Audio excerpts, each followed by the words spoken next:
Right. जो घर आपको बताया उसका लोन शुरू हो गया था, debit card, personal loan, debit card loan, credit card, ये सब शुरू हुआ। और उस समय क्या होता है कि लाइफ में एक चीज़ है, लाइफ मैंने आपको बताया ना, लाइफ टफ है। लाइफ में जब चैलेंज आता है ना, वो एक चैलेंज नहीं आएगा, वो हर तरफ से चैलेंज आता है, फाइनेंशियल, फिजिकल, मेंटल, फैमिली, सब। एक दुश्मन नहीं आता, सारे दुश्मन अटैक करते हैं। ये जीवन की सच्चाई है। तो उस समय जो घर मैंने आपको दिखाया ICICI लोन पे लिया हुआ था, जब इनकम कम हुई, एक दिन फ़ोन आया प्राइवेट फाइनेंसर जी मनी से, जी हम आपका लोन टॉपअप कर देंगे। टॉपअप मतलब आपको और पैसे दे देंगे, उस पर हमें ट्रांसफ़र करा लो। हम भी हाँ दे दो जी, दे दो। पहुँच गए।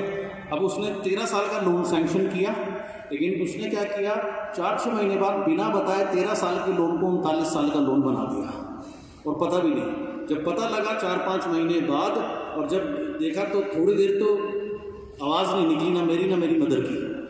आप सोचो 13 साल का आपने लोन लिया, 39 साल का वो कन्वर्ट हो जाए, सेम अमाउंट भरनी है, अमाउंट कम नहीं हुई।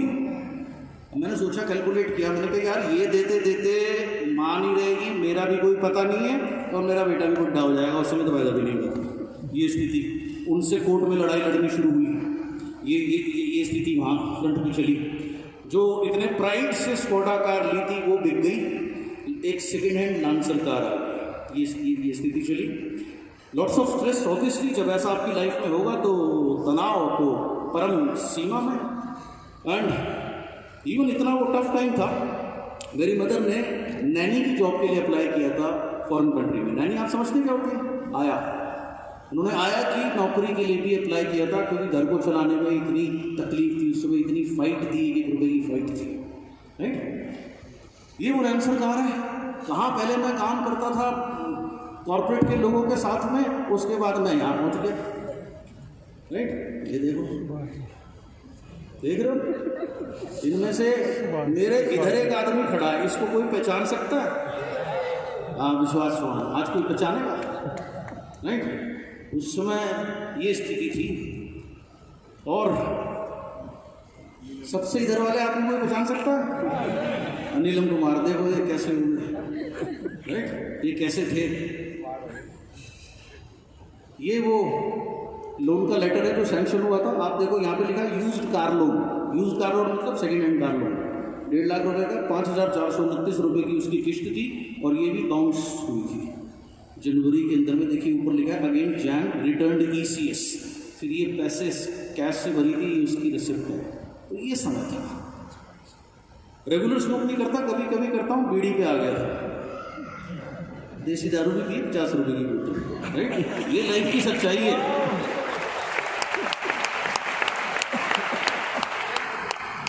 कहूँगा जो कुछ कहूँगा सच कहूँगा, सच के सिवा कुछ नहीं कहूँगा, पॉलिटिकली बात नहीं करूँगा, यहाँ से बात करूँगा, सच बात करूँगा, लाइफ क्या होती है।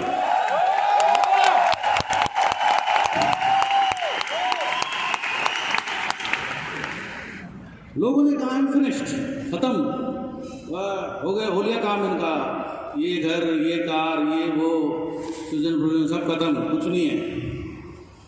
बट मुझे पता था I am not done it, मैं भी फिनिश नहीं हुआ, क्योंकि I believe and I still believe and I will always believe that I am a champion.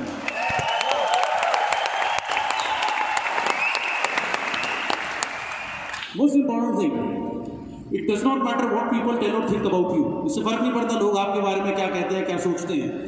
फर्क इससे पड़ता है आप अपने बारे में क्या सोचते हो, आप अपने बारे में क्या बिलीव करते हो। It's very simple. उस समय जब बड़े बड़े लीडर बिजनेस छोड़ रहे थे, इधर उधर बाकी सोर्स ढूंढ रहे थे, मैं लगा हुआ था कि मुझे टॉप पे जाना, मुझे टॉप पे जाना, कुछ भी हो जाए मुझे काम करना। ये स्थिति थी। Anyways, December 2007 success by choice मैंने मुजफ्फरनगर में करी, और उसमें जो पहली एक्सरसाइज करते हैं, हम लिखते हैं हमारी आज की लाइफ कैसी है, तो वो मैंने अपने ऊपर लिखी।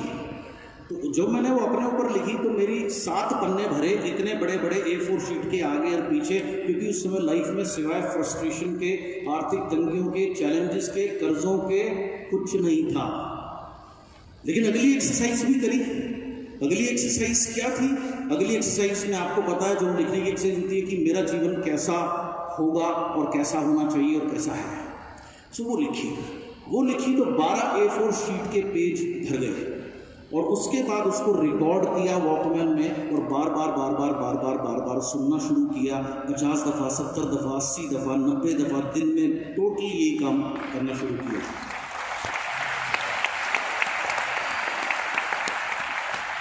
और बैकग्राउंड में जो भी चाहूँ वो मैं पाऊँ, और इस दूसरे गाने के साथ में इसको सुनना शुरू कर दिया। यानी बैकग्राउंड में ये गाना बजता था धीमी आवाज में, और जो ड्रीम्स थे उसको रिकॉर्ड किया था। सॉन्ग आप लगा सकते हो या मैं आगे बढ़ जाऊं, स्लाइड आगे बढ़ा दो। सो ये काम करना शुरू किया। तो ये जो 15-20 दिन, 25 दिन, महीना भर लगभग ये काम हुआ होगा, सबकॉन्शियस माइंड में वो चीज़ चली गई। जो भी चीज़ आपके सबकॉन्शियस माइंड में चली जाएगी वो चीज़ सक्सेस जरूर होगी। हर कोशिश में हो बार बार कर दरियाओं को बार बार आसान, तूफानों को छीन के मंजिलों को छीन ले, आशाएं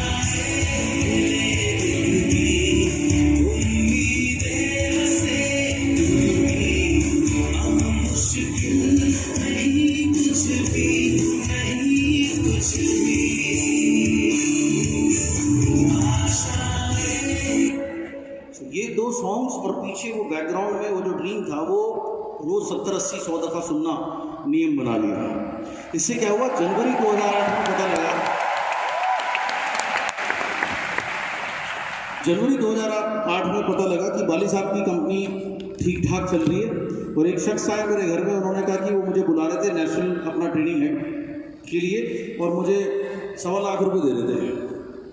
तो मेरे दिमाग में बात आई, मैंने कहा यार जब इसको दे सकते हैं तो मुझे भी दे सकते हैं, और मैं तो हिंदी अंग्रेजी दोनों भाषाओं में ठीक ठाक काम कर लेता हूँ। तो मैंने बाली साहब को फ़ोन किया, मैं उनसे मिलने गया, ट्रेनर बनने के लिए गया था, क्योंकि उस समय मेरा माइंड सेट ये हो चुका था कि हिंदुस्तान में एक भी कंपनी नहीं है जिसमें लोग पैसे कमाते हैं, सिर्फ बातें करते हैं। बड़े पैसे आते नहीं, स्ट्रगल्स बहुत हैं। कंपनी कैसे बनाती है, बड़े बड़े टर्नओवर करती है, उस बड़ी बड़ी कंपनी के बड़े लीडर सामने बैठे हैं, नाम भी लिखा हुआ होता है तो कोई फर्क नहीं पड़ता। मैं वाली साहब के पास में गया, उन्होंने दिखाया कि हमारे यहाँ ये टॉप 10 लीडर्स हैं, उनमें से कुछ को मैं जानता था। तो जो उस समय नंबर 1 अचीवर थे पुरानी साहब थे, उनका 5 लाख रुपए का चेक था। नंबर 3 अचीवर मनोज कुमार जी थे, जिनका 3 लाख रुपए का चेक था, जिन्हें मैं बहुत अच्छे से जानता था क्योंकि उन्हें इंडस्ट्री में मैं ही लेकर के आया था, तो उन्हें मैं बहुत क्लोजली जानता था। उनकी मैं डिसरिस्पेक्ट नहीं करूँगा, लेकिन मुझे पता था कि अगर ये इतना कर सकते हैं तो मैं बहुत अच्छा कर सकता हूँ, ये मुझे मालूम था। उसके बाद कुछ और, विजय मिश्रा जी को मैं जानता था, उस समय उनका चेक भी 2.5-3 लाख रुपए का था। तो वहाँ से मैंने डिसाइड किया कि यार चल एक बार सेकेंड इनिंग खेलते हैं, लेट्स डू इट। एंड फरवरी 2008 में मैंने वेस्टेज शुरू किया। राइट, मेरा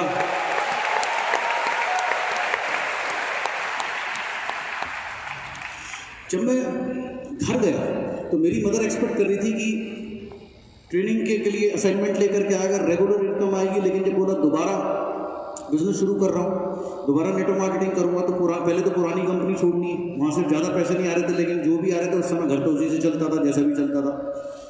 तो वो ज़ीरो करके, तो उन्हें भी ये लगा कि ये सही डिसीजन नहीं है, पता नहीं होगा नहीं होगा। और बड़ा अजीब सा माहौल होता था। जब ऐसा माहौल होता है आपके बैंक्स का, आपकी फाइनेंशियल स्थिति का, तो घर का माहौल भी उससे इफेक्टेड होता ही होता है, कोई कहने की बात नहीं है। लोगों ने क्या कहा, नहीं होगा, दोबारा नेटवर्क नहीं बनेगा, और भी पता नहीं क्या क्या, कुछ और भी करो part time, wrong choice, wrong ये। बट मुझे पता था सक्सेस ओवरनाइट नहीं है, ये एक प्रोसेस है। तो वो प्रोसेस फॉलो करना शुरू किया। सबसे पहले तो माइंडसेट बनाया with you without you. With you without you मतलब जब मैंने अपनी पुरानी कंपनी के कुछ लोगों को प्लान दिखाया तो जाहिर सी बात है कुछ मेरे साथ आएंगे, कुछ नहीं आएंगे। तो मेरा माइंडसेट बिल्कुल क्लियर था, मुझे करना है आपके साथ या आपके बगैर। आप आओगे आपके साथ सक्सेसफुल होऊंगा, आप नहीं आओगे आपके बगैर सक्सेसफुल होऊंगा। चॉइस आपकी, इंतजार नहीं करूँगा किसी का। ये माइंडसेट था। पर्सनल वर्क और टीम वर्क, फिर बता रहा हूँ, दोनों बहुत इंपॉर्टेंट है। उस समय नया बिल्ड करना शुरू किया था, 100% पर्सनल वर्क करता था, 100%।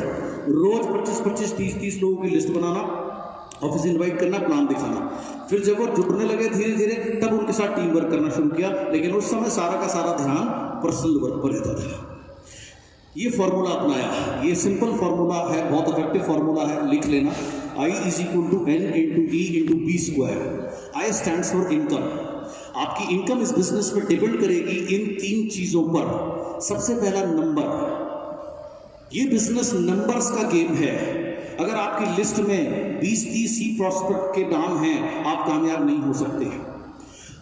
जब तक आपकी लिस्ट में जितने ज्यादा नंबर होंगे, 200 नाम होंगे तो आपके कामयाबी के चांस और बढ़ेंगे, 2000 नाम होंगे तो और ज्यादा बढ़ जाएंगे। सो नंबर बढ़ाने का गेम है। Number of prospect, number of calling, number of plan show, most important, कितने लोगों को आप प्लान दिखाते हो। हर जगह नंबर बढ़ाते रहो, अपने नंबर बढ़ाते रहो। नंबर ऑफ प्लान शो बढ़ेंगे तो नंबर ऑफ ज्वाइनिंग बढ़ेगी, नंबर ऑफ ज्वाइनिंग बढ़ेगी, उसके बाद ट्रेनिंग में कितने लोग आते हैं। एक व्यक्ति के यहाँ 2 आदमी बैठे हों, एक व्यक्ति के यहाँ 200 आदमी बैठे हों, कौन कामयाब होगा, किसका बड़ा पेचेक होगा? सिंपल। एक आदमी के यहाँ 200 बैठे हों, एक आदमी के 2000 लोग बैठे हों, किसका ज्यादा बड़ा पेचेक होगा? तो इस बिजनेस में नंबर्स का बहुत बड़ा रोल होता है, और लाइफ में हर जगह नंबर्स का बहुत बड़ा रोल होता है। अंडरस्टैंड? सो नंबर बहुत इंपॉर्टेंट है। जब मैं इस बिजनेस में आया था, मेरे टीचर ने मेरे को सिखाया था सिन, पाप वाला सिन नहीं, उन्होंने मुझे सिखाया सेफ्टी इन नंबर, यानी नंबर बड़ा करोगे तो सेफ रहोगे। मैंने उसको चेंज करके बनाया जिन, जिन पीने वाली नहीं, GIN, ग्रेटनेस इन नंबर, यानी जितने ज़्यादा आपके नंबर बढ़ेंगे उतनी ज़्यादा आपकी ग्रेटनेस बढ़ेगी। बहुत सीधी सी चीज़ है। आपका पेचेक, किसी का पेचेक 10,000 है या 15,000 है, क्योंकि वो शायद 1 LOB ले रहा है। किसी का पेचेक 50,000 है, शायद वो 2 या 3 LOB ले रहा है। किसी का पेचेक 3 लाख है, पता क्यों 3 लाख है, वो 7 या 8 LOB ले रहा है। बहुत सिंपल सी चीज़ है। किसी का पेचेक 10 लाख है, उसकी टीम में वो मल्टीपल 40-50 LOB ले रहा है। तो जितने नंबर जिसके बढ़ते जाएंगे उतनी ग्रोथ होगी। नंबर बढ़ाने पर हमेशा ध्यान देना। जिसके पास नंबर ही नहीं होंगे उसके पास कुछ नहीं होगा। सो पहला फॉर्मूला इस बिजनेस, ये याद रखना, पहला इनकम कैसे आएगी? नंबर बढ़ाने से आएगी। हर चीज़ के नंबर बढ़ाते जाने, नंबर बढ़ाते जाने। नंबर ऑफ प्रेजेंटर, एक ही व्यक्ति प्रेजेंट करे जा रहा है टीम में, कितना मर्जी ब्रिलियंट प्रेजेंटर क्यों ना हो, झाग निकल जाएंगे सुबह से शाम से, मुंह से बोलते बोलते कभी कुछ नहीं होगा। नंबर ऑफ प्रेजेंटर बढ़ा दो। तो हर जगह नंबर बढ़ाने का गेम है। उसके बाद आता है ई स्टैंड्स फॉर एफिशिएंसी। मैं जो कर रहा हूं कर तो रहा हूं, लेकिन उसका परिणाम क्या है? अंडरस्टैंड?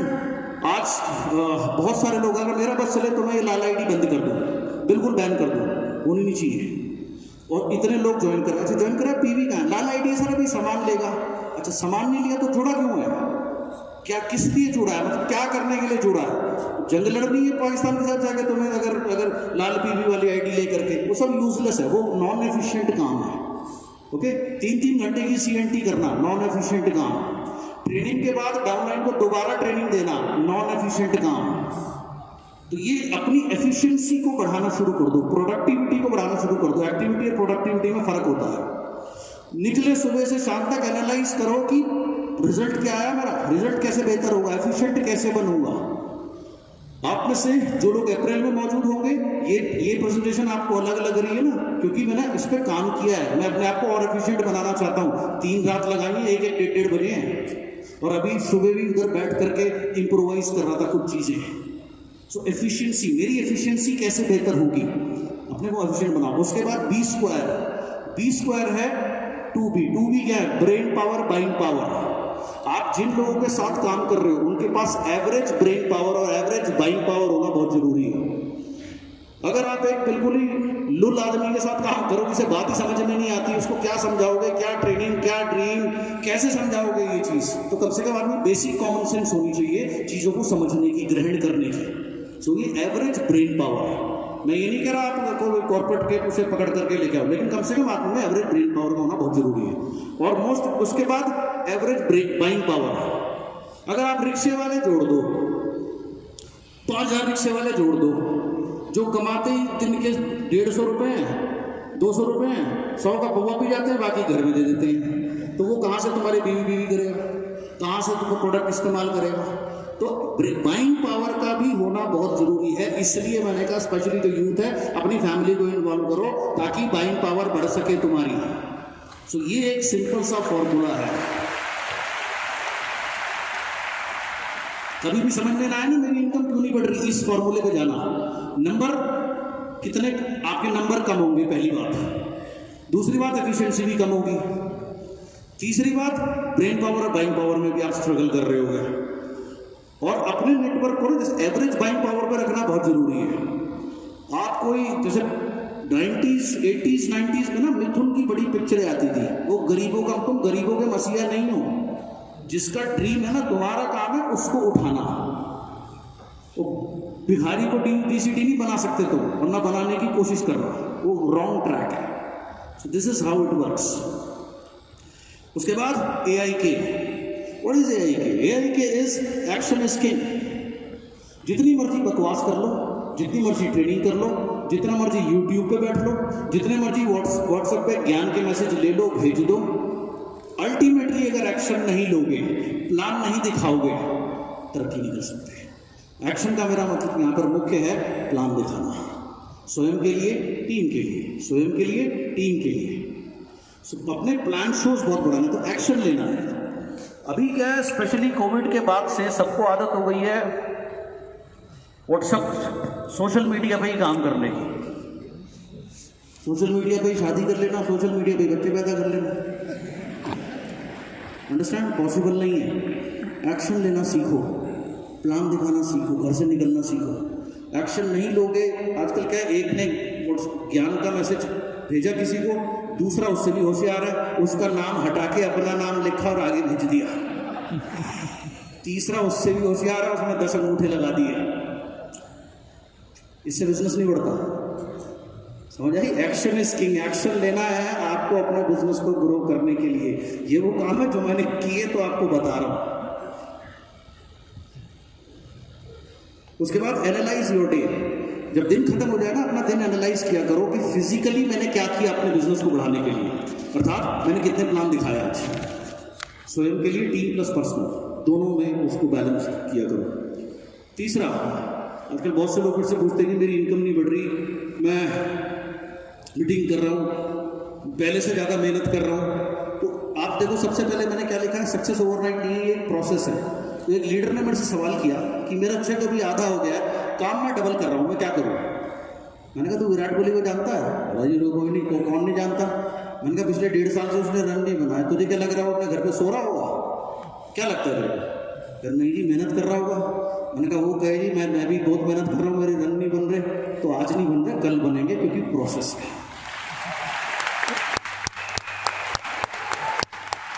5 से दोबारा स्ट्रगल करना शुरू किया था, 8 पर आ गया था, ये काम करते करते प्रोसेस था। और अगर नहीं हो रहा, छोड़ के बैठ जाओगे तो परमानेंट दी एंड हो जाएगा, तुम्हारा चॉइस है। सो एनालाइज करा करो अपना दिन। फिजिकली मैंने क्या किया अपने बिजनेस को बढ़ाने के लिए, कितने लोगों से बात करी, कितने लोगों से प्रोस्पेक्टिंग करी, कितने लोगों को कॉलिंग करी, कितने लोगों को इन्वाइट किया, कितने लोगों को प्लान दिखाया। उसके बाद मेंटल यानी मेरी मानसिक सोच कैसी रही। क्या मैं ज़्यादातर समय अपने ड्रीम के बारे में सोच रहा था या नेगेटिव सोच रहा था? मेंटली मेरी सिचुएशन क्या थी? Most important, self talk. मेरी सेल्फ टॉक कैसी थी? सेल्फ टॉक क्या होती है? जो हम स्वयं से बात करते हैं। हम सबसे झूठ बोल सकते हैं, हम अपने से कभी झूठ नहीं बोल सकते। हम दूसरे के सामने कितना भी मैं ये हूँ, मैं वो हूँ, लेकिन इंटरनली, और आपकी असलियत पता है क्या? जब आप अकेले होते हो, जो वो आपके विचार है, वो आपकी सच्चाई है। दुनिया के सामने सच्चाई दूसरी है।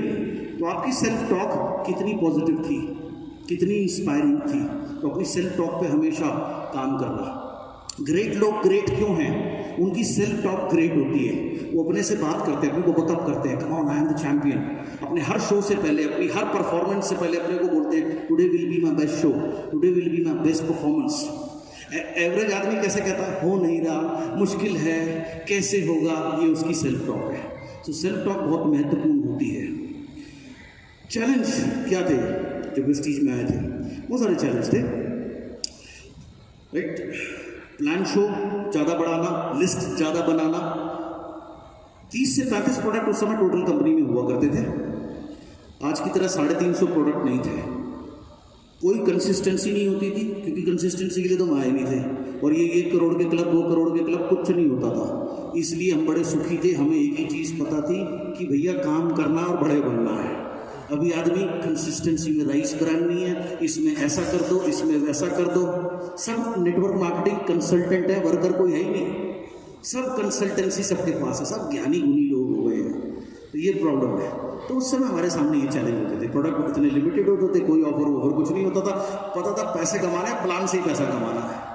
अभी तो इतने का क्लब ले आओ, उतने का क्लब ले आओ, और डायरेक्टर पे इनकम नहीं आ रही, डायरेक्टर पे ब्रॉन्ज डायरेक्टर सॉरी पे इनकम नहीं आ रही। डायरेक्टर पे इनकम क्या आएगी? 2001 वाले को तो इनकम के बारे में सोचना भी नहीं चाहिए, शर्म आनी चाहिए उसे। 60,000 रुपये का बिजनेस कर रहा है, 60,000 रुपये में कौन सा प्लान है जो तुम्हें 20,000 रुपये दे देगा? Working on a wrong track. Perform करोगे तो सब मिलेगा, माइंड सेट ये था। उसके बाद क्लियर माइंडसेट बनाया कि हिंदुस्तान में सबसे बड़ा नेटवर्क बनाऊंगा और एक जगह नहीं बनाऊंगा, हर जगह बनाऊंगा। क्योंकि मेरे पुराने अनुभव ने मेरे को सिखाया था हर जगह का ना एक टाइम आता है जिसमें थोड़ा सा बिजनेस लो होता है।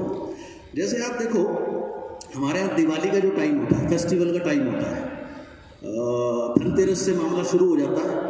उसके बाद में छोटी दिवाली, बड़ी दिवाली, भैया दूज और पता नहीं क्या क्या चलता रहता है। और सबका काम होता है, कॉर्पोरेट लोगों का काम होता है ऑफिसों में जाके गिफ्ट बांटना, बाकी लोगों का काम होता है अपनी अपनी बीवी को उठा करके उनके घर पहुंचाते रहना। भाई यही काम होता है। सड़कों में जाम लगता है, आधा घंटे का जो टाइम है 4 घंटे लगते हैं। सच्चाई ये नहीं है, बिजनेस बंद हो जाता है, एक हफ्ते स्लो हो जाता है। तो अगर किसी का सारा बिजनेस नॉर्थ में है तो उसका इफेक्ट होगा ही होगा। साउथ वाले को फर्क नहीं पड़ेगा, ईस्ट वालों को ज़्यादा फर्क नहीं पड़ेगा। साउथ में उनके अलग फेस्टिवल्स हैं, लेकिन अगर आपका नेटवर्क चौतरफा हो तो आपको कोई फर्क नहीं पड़ेगा। तो इसलिए मैं क्लियर था कि सबसे बड़ा नेटवर्क बनाना है देश के अंदर में, और मैंने प्ले टू विन गोल रखा कि मुझे सबसे पहले 2 लाख रुपए महीने पे पहुंचना है। और बनाया, एक फॉलो किया 3 मंकी रूल। 3 मंकी रूल मालूम है? यस। नहीं मालूम तो बता देता हूँ। पहला मंकी क्या कर रहा? कान बंद कर रखे हैं। कोई भी आदमी नेगेटिव बात करे वहाँ खड़े मत रहे, वहाँ से निकल ले। अंडरस्टैंड? चाहे वो तुम्हारा अपलाइन हो, चाहे वो जो भी हो, कोई भी हो, क्रॉस लाइन हो, कुछ भी हो। सो नेगेटिव नहीं सुनना, यहाँ जाना ही नहीं चाहिए, ना किसी के मुख से, ना टीवी या प्रिंट मीडिया से या सोशल मीडिया से। और आजकल लोगों का काम क्या है, कोई भी नेगेटिव आदमी ये वहाँ क्यों चला गया, ओहो मैंने वेस्टीज क्यों छोड़ी, क्योंकि तेरे बस की नहीं थी इसलिए।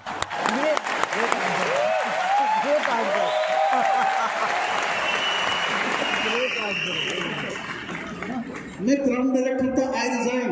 ये भी तो बता, डबल बीवी का क्राउन डायरेक्टर था, लाइन एक ही थी, बाकी तो जुगाड़ था, जुगाड़ भाग गया, दम नहीं, इसलिए छोड़ता कोई नहीं है। इंडस्ट्री में आप भाग कर देती है। कभी आपने सुना क्योंकि मेरी एक ही फिल्म क्यों हिट हुई? क्योंकि तू तुक्के का हीरो था, तू स्टार था। सो 3 मंकी बोला, कोई भी चीजें सुननी नहीं है। दूसरा मंकी क्या कर रहा है? देखो आंख बंद है, मुझे देखना ही नहीं, किसी की नेगेटिविटी मेरे को देखनी नहीं है। वो क्या कर रहा है क्या नहीं कर रहा मुझे कोई लेना देना नहीं है, क्योंकि मेरी लाइफ चेंज होगी मेरे बीवी बढ़ने से। इतनी सिंपल सी बात समझना। तुम्हारा चेक का लेना देना तुम्हारी बीवी से है, बाकी कौन क्या कर रहा है उससे तुम्हारी बीवी बढ़ नहीं सकती, घटेगी जरूर अगर नेगेटिव चीज देखोगे तो। तीसरा मंकी क्या कर रहा? कुछ लोग बड़े समझदार होते हैं, अपनी डाउनलाइन के सामने बड़ी अच्छी बातें करते हैं, क्रॉस लाइन के सामने नेगेटिव बातें करते हैं। बहुत समझदार होते हैं, लेकिन वो ये भूल जाते हैं कि उनके मुख के पास में सबसे पास उनके कान है, किसी और के नहीं है। तो गलती से भी नेगेटिव मुंह से नहीं निकालना। और हमारे उसमें कहा जाता है ना कि जुबान में 24 घंटे में से एक बार कम से कम सरस्वती बैठती है। मैं तो मर गया उसी समय, तथास्तु हो गया काम। भाई मेरा बिजनेस तो पता नहीं बढ़ेगा नहीं बढ़ेगा, तथास्तु हो गया काम। तो गलती से भी नहीं निकालना। एक हमारी ट्रेनिंग अटेंड करी थी, silver method of mind control, उसमें मैं सिखाया था अगर गलती से भी कोई मुंह से नेगेटिव बात निकल जाए तो इमीडिएटली हम बोलते थे कैंसिल। जैसे गलती से आप चेक गलत भर देते हैं तो आप क्या करते हैं? कैंसिल करते हैं ना उसको। तो गलती से भी गलत बात अगर मुंह से निकल जाए तो तुरंत बोलो कैंसिल करो, आगे बढ़ो।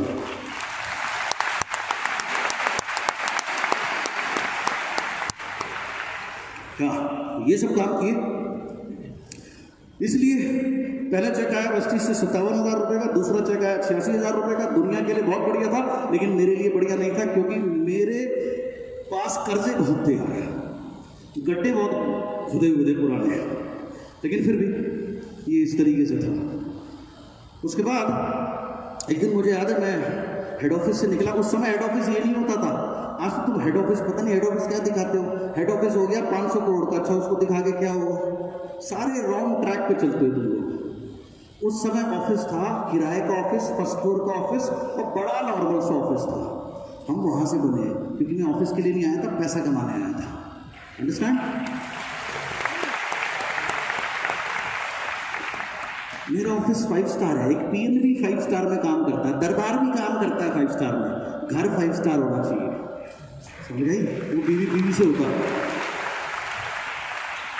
तो मैं एक दिन ऑफिस से निकला, लोकेश मेरे साथ था, वो फरीदाबाद रहता, बदरपुर तक हम कॉमन आए। मेरे पास 800 थी उस समय कार, लांसर का तो इंजन सीज हो चुका था, वो चलती नहीं थी, और मेरे पास सिर्फ पैसे नहीं थे, पेट्रोल था उस गाड़ी में।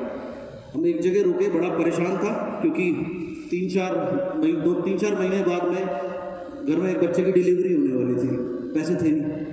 तो मैंने उसको पूछा, मैंने कहा यार एक बात करते हैं, दोनों एक जैसे थे ना, मैंने कहा तेरे पास पैसे पड़े हैं? बोला हाँ जी 20 रुपये पड़े। मैंने कहा यार उसमें और तो कुछ नहीं आएगा, चलिए एक ब्रेड पकौड़ा ही खा लेते हैं मेरे भाई। तो वो ब्रेड पकौड़े के ऊपर मैंने इससे चर्चा करी, मैंने कहा यार ये स्थिति है। तो समझना मुझे बताया यहाँ से अगर आप जाओगे तो पैसे मिल सकते हैं। मैंने कहा कहूँ कैसे? लिख के कहा, क्योंकि किसी भी सम्मानित आदमी के लिए सबसे मुश्किल काम होता है मांगना। आजकल तो सिस्टम ही अलग है, रोज 30 मैसेज आते हैं मेरे पास, sir please help me. Help me का मतलब क्या होता है? सर 30,000 भेज दो, अकाउंट नंबर भी भेज देते हैं। मैंने कहा मैं यहाँ उल्लू का पट्टा और लिखवा लेता हूँ, राइट? इस तरीके के लोग हैं। सो वो डिस्कशन हुआ। एनीवेज उस समय क्या होता था, उस समय क्या होता था, CNT होती थी 3-3 घंटे की, 3.5 घंटे की, 4 घंटे की नॉर्मल, और जबकि 30 प्रोडक्ट थे, इतने महान प्रेजेंटर थे, फ्लैक्स बताते थे तो पहले दिल बनाते थे, वो वैसे वाला दिल नहीं यार, मेडिकल वाला दिल, HDL कोलेस्ट्रॉल, LDL कोलेस्ट्रॉल समझाते थे। प्रोस्पेक्ट आधे सो जाते थे, बाकी बचते थे, वो लास्ट में कहते थे नहीं खत्म होगा तुम्हारा, हारी बताओ, आधे ज़्यादा भाग जाते थे। ये स्थिति थी। और जो लोग रहते भी थे, क्योंकि इतनी लंबी मीटिंग करते थे, वो खुद मीटिंग नहीं करते थे, वो कहते थे मीटिंग को सिर्फ सर कर सकते हैं। एक बार लोकेश मेरे को बिजनौर में लेके गया, इसकी मैंने मीटिंग करी, पौने घंटे में खत्म कर दी। कह रहा पहली बार सुकून मिला कि मैं भी कामयाब हो सकता हूँ। मुझे समझ ही नहीं आता था मैं प्लान कैसे दिखाऊं, किस तरीके से दिखाऊं। तो हमने ये शॉर्ट CNT इन्वेंट करी, और आज जितने बड़े बड़े लीडर, इवन कई एम्बेसडर भी, उन्होंने भी उससे मीटिंग करना सीखा। ये एक गेम चेंजर रहा। तो जितने भी लोग CNT करते हैं 1 घंटे से पहले, खतरे का अलार्म है तुम्हारे लिए, कम करो उसको। उसके बाद 4 महीने बाद बेटा पैदा हुआ। नेचुरल डिलीवरी तो आजकल होती नहीं। अच्छा कहीं भी हॉस्पिटल में जाओ, डॉक्टर का बड़ा गवाना जी, बेटे के बच्चे के गले में कॉर्ड है, अब तुम तो देख नहीं सकते कॉर्ड है, क्या भैया कर, भैया क्या करना है भाई, नोट ला। बड़ी सिंपल सी फिलॉसफी है। तो वही मेरे साथ हुआ। जब वो हॉस्पिटल में था और पैदा हुआ तो मैं घर में वहाँ नहीं था, मैं मेरी मदर के साथ में होम मीटिंग कर रहा था, क्योंकि तरक्की करनी थी, आगे बढ़नी थी, कोई ऑप्शन नहीं था। अच्छा मैंने किस तरीके से मेरे क्रेडिट को मैनेज किया, कर्जों को मैनेज किया, थोड़ा सा इस बात के ऊपर बोलूँगा। कर्जे 2 प्रकार के थे, पर्सनल, जो पर्सनल किसी से कोई लेन देन थी, पर्सनल वाले लोगों को तो बुलाया और बोला भाई पैसे नहीं है, नया काम शुरू किया, बिल्कुल तुम्हारे पैसे मैं देना चाहता हूँ और दूंगा, तुम्हारा सहयोग चाहिए, लेने हैं? बोले हाँ जी सहयोग करेंगे। क्या सहयोग करें? 1 साल तक पैसे मत मांगना, ये सहयोग करना। आप मांगोगे मेरे पास है नहीं, आप ऊंची आवाज में बोलोगे, मैं भी इतना शरीफ नहीं हूँ, मैं भी ऊंची आवाज में बोलूँगा। आप 2 करोगे, मैं भी 3 करूँगा, पैसे फिर भी नहीं मिलेंगे, मैं डिस्टर्ब होऊंगा, आपका पैसा लेट होगा। टाइम पे चाहिए या नहीं चाहिए? बोले चाहिए। तो मैंने कहा 1 साल का डिस्टर्ब मत करना। सबको बात समझा दी। जितने पर्सनल लोग थे, बैंक वाले होते हैं, क्रेडिट कार्ड वाले, वो आते हैं, थोड़ा सा स्टाइल दिखाते हैं। तो मैंने कहा दिखा ले जितना भी स्टाइल दिखाना, अंतिम परिणाम क्या है? कोर्ट। तो चल कोर्ट में चल। 50,000 का एक कार्ड था, 1.5 लाख रुपए उसको बना दिए। मैंने कहा है ही नहीं पता क्या करेगा, लड़ना है लड़ ले, क्यों करना है कर ले। अल्टीमेट कोर्ट में मामला चलता रहा धीरे। सो ऐसे क्रेडिट को मैनेज किया। ज़्यादातर लोग क्या करते हैं, एक क्रेडिट को खत्म करने के लिए दूसरी जगह से लोन ले लेते हैं और डबल इंटरेस्ट पे लोन ले लेते हैं। डबल इंटरेस्ट से फिर वो ज़्यादा जब पीछे पड़ता है तो किसी और को ढूंढते हैं। उसमें जो बेचारा वसूलने वाला होता है वो वसूल लेता है, कोई शरीफ आदमी होता है उसके पैसे मिल जाता है, लेकिन अल्टीमेटली नुकसान रहता है। सो ऐसे क्रेडिट्स को बैंक को और पर्सनल को मैनेज किया। उसके बाद लांसर का इंजन इस बीच सीज हो चुका था। बस में और बाइक पे आ गए, जहाँ जैसे भी मौका मिले वेस्टीज की शुरुआत के दिन में। इस बीच में उड़ीसा शुरू किया, मूर्ति को साइन अप किया और इसने कहा कि मैं 50,000 पे पहुँच जाऊँगा 1 साल में। मेयर वाली साहब मुस्कुराए एक दूसरे को देख के, मैंने कहा तू चल तो सही, देख कहाँ पहुँचाते हैं तेरे को, तू लगा रही हो। अगेन यहाँ पे एक चीज़ बोलूँगा, आइडेंटिफाइंग पीपल। इंसिडेंट सुनाऊंगा। सुदर्शन जी को क्या लगता था, क्योंकि ये बड़े लीडर थे पुरानी कंपनी के, तो इनके साथ में अन्य बड़े लीडर आएंगे, इनके साथ कोई भी बड़ा लीडर नहीं आया। इनके साथ में कौन लोग आए, जो वहाँ पर यहाँ के हिसाब से 8% और 10% और गलती से 1-2 बार ब्रॉन्ज होने हुए वाले थे, ऐसे लोग आए। इन्होंने एक व्यक्ति को साइन किया, भवग्रह माझी को। उसकी भी कमाल की स्टोरी है, पिछले 6 साल से व्हील चेयर पर है और 6-7 लाख रुपए का ही चेक ले रहा है व्हील चेयर पे बैठा बैठा। एनीवेज, इसने साइन किया भवग्रह माझी को। भवग्रह माझी ने साइन किया प्रशांत साहू नाम के एक व्यक्ति को। प्रशांत साहू ने साइन किया, जिनका सेमिनार आपने पिछले महीने सुना था। कौन? जतिन को। जी हाँ। और उस समय जतिन को बोलते थे ये बेकार है, इसके बस की कुछ नहीं है। Identifying people. मुझे एक ही चीज़ नजर आई थी, ये जैसा भी हो इसमें फायर है, इसमें फायर है ना, उसमें छोड़ना हंगर थी उसमें कुछ करने की। जिसका बाप अस्पताल में पड़ा हो मरण शैया पर, उसके बाद भी वो दिन में 1-1, 2-2 लोगों को पकड़ के लेके आए। उसको बोलना नहीं आता था, वेस्टीज को वेस्टीज बोलता था, जो मर्जी बोले, लेकिन फायर थी, हंगर थी ऐसे आदमी को पकड़ना। सो मैंने उसको पकड़ा, उसके साथ काम किया तो नेटवर्क उठा। आइडेंटिफाइंग पीपल, किसको किसके साथ काम करना, किसको उठाना। सो इसके साथ जब काम करना शुरू किया, वहाँ चैलेंज क्या थे, वहाँ कोई ऑफिस नहीं था, सामान दिल्ली से जाता था। अब दिल्ली से उड़ीसा सामान जाएगा तो आपको पता है 1 दिन में तो पहुँचेगा नहीं। आजकल तो जगह जगह DLCP खुले हैं, उसके बाद भी लोगों का रोना बंद नहीं होता। तो दिल्ली से प्रोडक्ट जाता था। इनके साथ जैसे मैंने कहा कोई लीडर आए नहीं, ग्राउंड लेवल की वर्किंग शुरू करी, 1-on-1 होम मीटिंग, सारी चीज़ें, सारे दिन काम करना, होम मीटिंग्स करना। धीरे धीरे वर्किंग और बढ़ाई, शोज करने शुरू, CNT करनी शुरू करी हर जगह, VIP करनी शुरू करी। उस समय VIP सिर्फ वाली साहब करते थे। उनको मैंने बोला, मैंने कहा आप मत करा करो, मेरे को कर दो, मेरे को शर्म आती है, आप ग्राउंड लेवल की वर्किंग करते हो, आप रहने दो, मैं करूँगा। जबकि शुरू के 1-2 ट्रिप में क्या हुआ था, हम दोनों 1-on-1 करते थे, क्योंकि उस समय भीड़ का तो सवाल ही नहीं है, एक आदमी पकड़ के लाते थे। तो कोई पकड़ के ले आया, हम दोनों बैठे हैं तो वो प्लान दिखाने लगते थे, वो भी A4 शीट पे। थोड़ी देर में कोई दूसरा आदमी पकड़ के ले आया, मैं उसको आधे प्लान में तो बिठा नहीं सकता, तो मैं इधर बैठता था प्लान दिखाने के लिए। तो जब तक वो फ्री हो जाते थे, फिर कोई आ गया, मेरा प्लान आधे में है, तो वो नहीं बिठा सकते थे, तो वो ऐसे उधर प्लान दिखाते थे। हमने ऐसे दिन में 20-20 प्लान दिखाए हैं। और रात को फिर हम रात को एक दूसरे के साथ शर्त लगाते थे, सर किसके प्लान ज़्यादा हुए। तो रोज़ हम अपना स्कोर टैली करते थे। वो कहते थे मैंने 20 दिखाया, मैं कहता था मैंने 21 दिखाए। कभी उनके 20 होते थे, कभी मेरे 18 होते थे। तो ऐसे इस तरीके से हम काम करते थे। VIP करनी शुरू करी। उस समय पूरे इंडिया में सेवा वाले साहब कोई VIP नहीं करता था, सिर्फ संडे को करते थे और मई जून में करते नहीं थे गर्मी की वजह से। तो मुझे समझ में आया, अगर मैं इनके ऊपर निर्भर रहूँगा ना, मैं कभी तरक्की नहीं कर पाऊंगा, क्योंकि ये मुझे कितना टाइम दे देंगे, 3 महीने में से 1 बार दे देंगे, इन्हें पूरा इंडिया देखना है, भाई गलती इनकी थोड़ी है, मैं खुद करना है। तो मैंने खुद VIP करनी इसलिए शुरू करी। कन्वर्ट कवर, सारा स्टेट कवर करना शुरू किया। जहाँ बस जाती थी बस, जहाँ ट्रेन जाती थी ट्रेन, और जहाँ कुछ नहीं जाता था वहाँ इंडिका सबसे सस्ती कार होती थी, वो हायर करते थे। गोल होता था सुबह 6 बजे होटल छोड़ देना। इस तरीके की वर्किंग से परिणाम यह हुआ, 6ठे महीने वेस्टीज से पे आउट था 2 लाख रुपए का।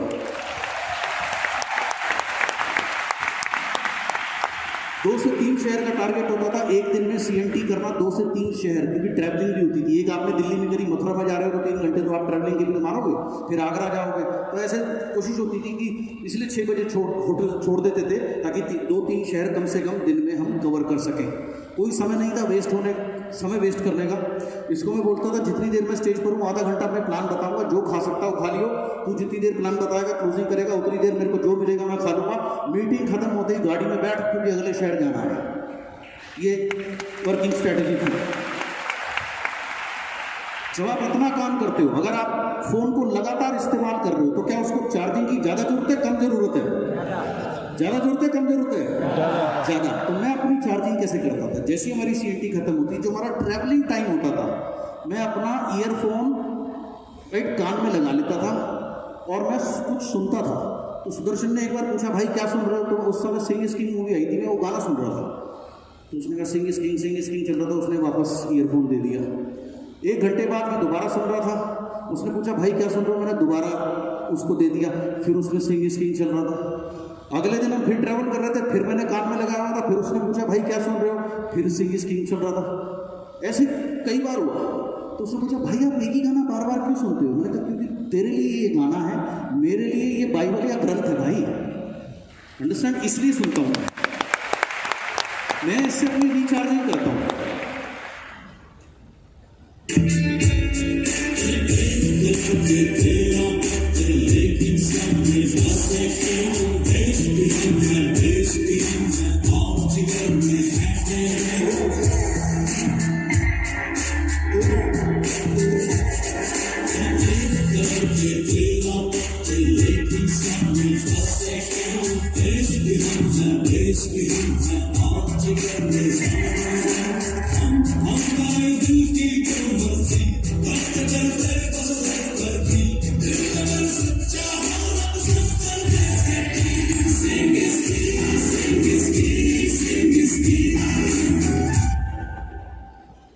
अगर ये आपके लिए गाना है तो कुछ नहीं है, लेकिन अगर आपके लिए कुछ और है, जो मेरे लिए था, मेरे लिए क्या था, इसकी लाइन क्या है, एक कलर के 13 पत्ते सब में लेकिन बस एक ही। तो मेरे लिए इसका मीनिंग था, एक कलर के हम सब कपड़े पहनते हैं, लेकिन I am the only king, I am the best.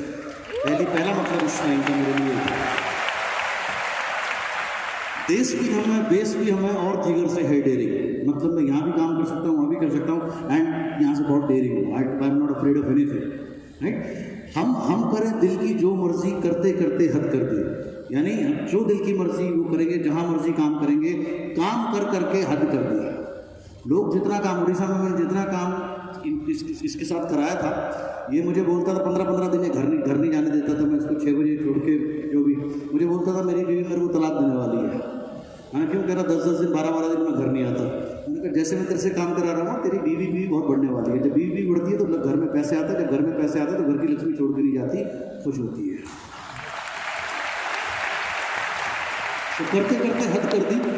Most important, दिल अगर सच्चा हो रब सब कर दे सेटिंग। अगर तुम सच्चे हो तो रब तुम्हारी सेटिंग लाइफ में बिल्कुल बढ़िया करेगा, स्ट्रगल से जरूर करेगा। तो मेरे लिए इसका ये मतलब है, इसलिए मेरे लिए ये एंटरटेनमेंट नहीं है, मेरे लिए ये रिचार्जिंग है। और रिचार्ज होना बहुत जरूरी है, क्योंकि रिचार्ज होगा फिर दोबारा परफॉर्म करना है।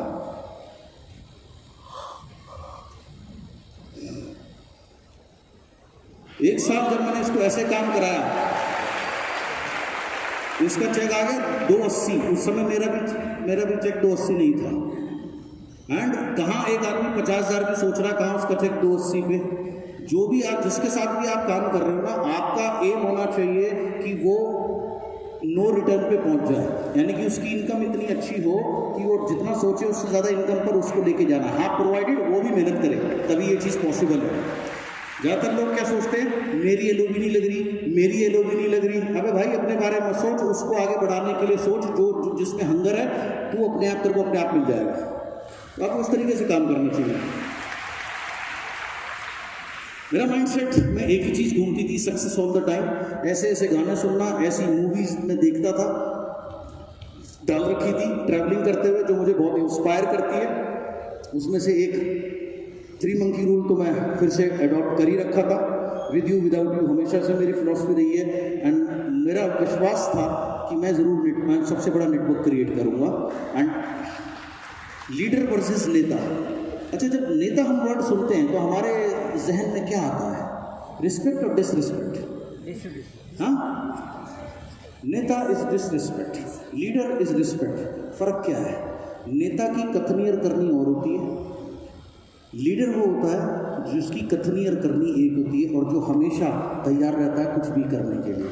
तो be a leader in your life, don't be a नेता।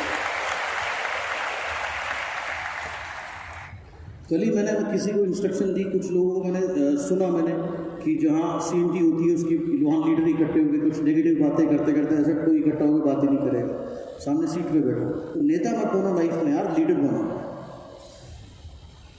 एक मूवी है जो मुझे बहुत इंस्पायर करती है, इसको मैं 500 बार देख चुका, और यकीन जानो मैं 500 बार और देखूंगा इसको।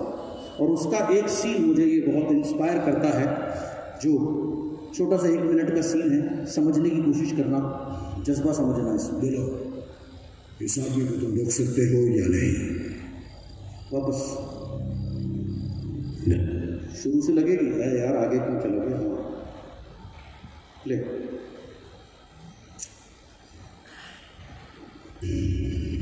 बोलो, इस आदमी को तुम रोक सकते हो या नहीं?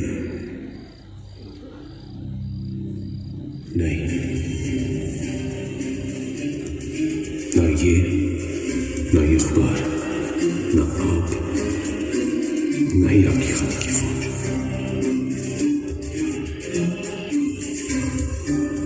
मैं रुकूंगा।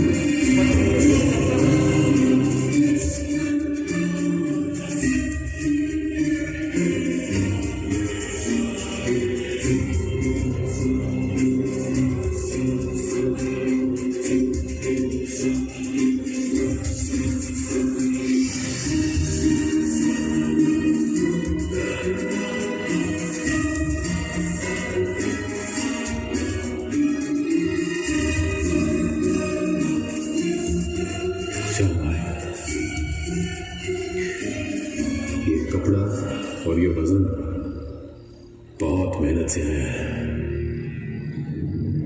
लड़ाई भी मेहनत से करना, गुरु भाई से लड़ना तो गुरु भाई बन के, लेकिन गुरु भाई एक ही है।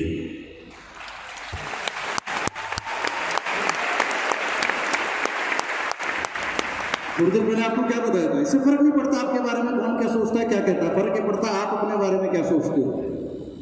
अंडरस्टैंड? कोई तुम्हें जितना मर्जी बड़ा लीडर समझे, तुम अपने आप को अगर स्ट्रगलर समझते हो तो तुम स्ट्रगलर से ज़्यादा कुछ नहीं हो। और तुम्हें कोई कितना बड़ा फेलियर क्यों ना समझता हो, अगर तुम अपने आप को किंग समझते हो तो तुम किंग ही हो। राजपाट में ना बात है।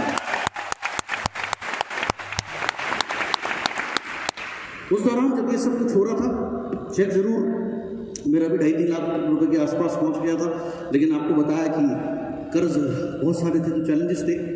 एक बार अचानक एक डाउनलाइन ने बोला कि शाम को बताया कि फरुखाबाद चलना अर्जेंटली। खुद के पास तब भी कार नहीं थी, गाड़ी ढूंढी, सस्ती वाली मिली नहीं, बस में जाना पड़ा। सर्दियों का समय था, दिसंबर जस्ट शुरू हुआ था।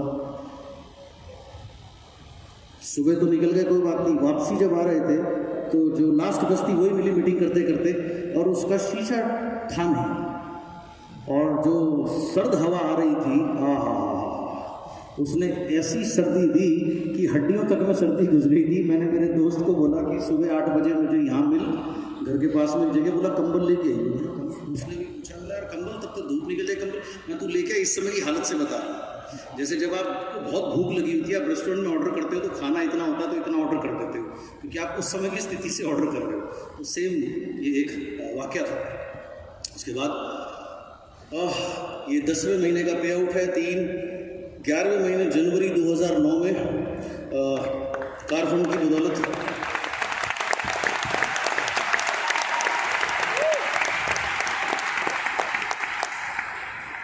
तो 1 साल से भी कम समय में सेकेंड हैंड लांसर, वो भी इंजन सीज, वो भी बंद, एंड ये सफ़र। उसके बाद 12वें महीने 3 लाख रुपए का चेक था। मुझे लगा लाइफ कंफर्टेबल है, मर्सिडीज है, सब कुछ है, नेटवर्क बन रहा बढ़िया, कोई दिक्कत नहीं, लेकिन लाइफ इज टफ। यस, एक लीडर ने अपनी कंपनी खोल ली। उस समय में क्राउन था, 6 नेटवर्क थे, 6 में से 3 वहाँ चले गए। एक नेटवर्क 2001 PV पे आ गया, हम क्राउन से डायमंड आ गए। 3 लाख से चेक आ गया, 3 लाख से चेक आ गया 1.5 लाख रुपए, 3 नेटवर्क 3 लोगों के जाने से। लेकिन मेरी आदत नहीं है, मैं मर गया, मैं लुट गया, मेरी टीम चली गई, ये नहीं करता मैं। राइट? सो क्या किया? What next? Most important life में व्हाट नेक्स्ट ही है। अपनी एक्टिविटीज़ बढ़ाई, अपने ऊपर काम किया, जीरो नेगेटिविटी का कोई अगेन 3 मंकी रूल अप्लाई किया। लोगों ने फिर से कहा बस, क्योंकि कुछ लोगों को बड़ा आश्चर्य हुआ था, साल भर में इतना जल्दी चेक पहुंच गया, ये हो गया, वो हो गया, तो उनको तो मौका चाहिए ना बातें करने का। तो they said I am finished. But आपको पता है, आई am a champion, so I kept on working on my self. मैंने क्या किया, मैंने बहुत ज़्यादा उन लोगों के में पीछे नहीं पड़ा। जो लोग गए गए, जो बचे वो क्या करते हैं, जनरली ऐसी में क्या होता है, जो लोग चले गए वो उन्हें अपनी कहानी सुनाते हैं, मैं उन्हें अपनी वेस्टीज की कहानी सुनाऊंगा, तो वो कंफ्यूज होते हैं, वो इधर की बात उधर बताते हैं, उधर की बात इधर बताते हैं, प्रोडक्टिविटी बहुत कम होती है। तो मैं उनके ऊपर डिपेंड नहीं रहा, मैंने और ट्रैवलिंग बढ़ा दी, और लाइनें अपनी खोल दी, जिसकी वजह से चेक वापस आ गया 3 से 4 महीने, 3 महीने लगे, वापस 3 लाख प्लस पहुंच गया। कौन सी बड़ी बात है? मेरी सबसे बड़ी ब्लेसिंग पता है क्या है? मेरा कोई अपलाइन नहीं है, मेरा कोई डायरेक्ट अपलाइन नहीं है, ना पिछली कंपनी में ना यहाँ, राइट? इसलिए मैं क्या बना? इसलिए मैं बना एकलव्य, राइट?